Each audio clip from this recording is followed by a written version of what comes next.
Heart rate monitors. Underrated. Underrated. If you're focused on performance, it's an extremely good thing to get, and it's not very expensive. They're also good for not performance and just knowing if you're tired or not. And that's why I think they're underrated.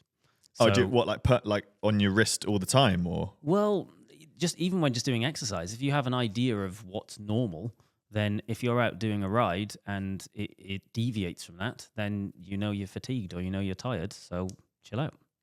Can I add to that? Yeah. I would say they're good not for performance as well, because when I was getting to the point where I was starting to increase my distance, I was basically riding too hard.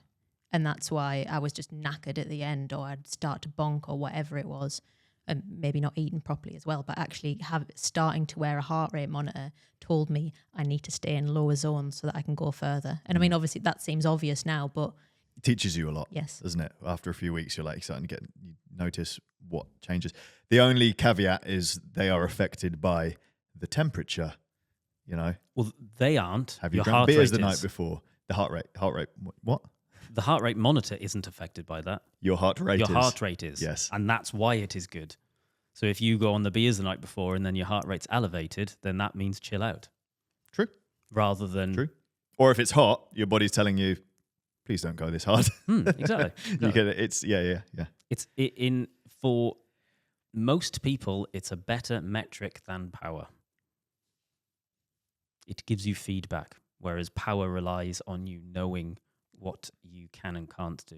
In any Power scenario. is fantastic, but is best used in conjunction with heart rate. So it's definitely the progression. You know, you don't want to have a power meter without heart rate monitor, but you could definitely just have a heart rate monitor. And all the better, because they're £30 for a good one. Interestingly, have you noticed that Garmin have now got a running power metric? I don't know how old this is, but I've just recently I was noticed actually it. listening to the Running Channel's podcast about this, yeah. and they were like, what the hell is power?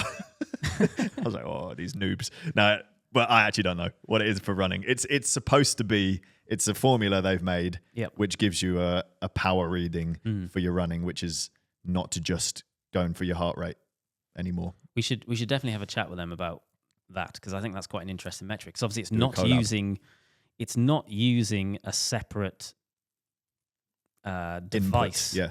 Like obviously a power meter is literally a direct measurement of how much energy you're pushing through a pedal. So what is the running power metric? And for some reason, probably because I'm groomed to it with cycling, I just kind of like it. We're sponsored by Garmin. We can probably ask the experts there. Well, that's what I was suggesting. I think you were suggesting something else. We'll Talking to the everyone. Running Channel, because I kind of like them. Does anyone in the comments, anyone listening to this, if you are listening on the podcast, email us if you know what it is. Please don't email us a link to Garmin. I want it in your words, because that's just more interesting. And if you are watching this on YouTube, stick it in the comments below.